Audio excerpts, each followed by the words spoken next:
नमस्कार दोस्तों, ISC 555 की वीडियो में आपका फिर से स्वागत है। ये देखिए, आज हमारे पास एक कोरियर आया हुआ है गुजरात से।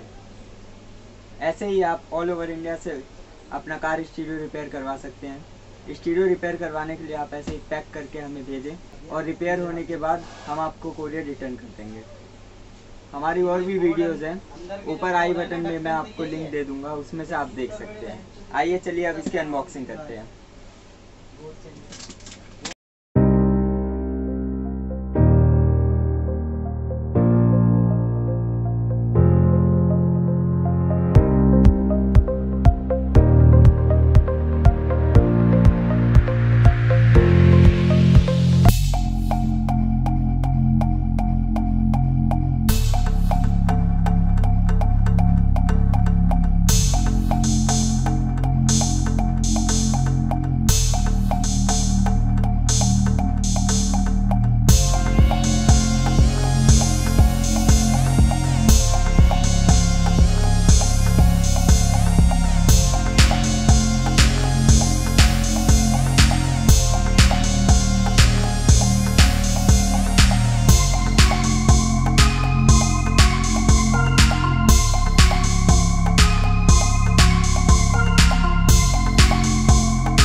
दी है, अब इसकी फिटिंग करनी बाकी है। इस सेट की पूरी वीडियो देखने के लिए हमारे चैनल को सब्सक्राइब जरूर करें और लाइक और कमेंट करके हमारा हौसला बढ़ाते रहें। धन्यवाद।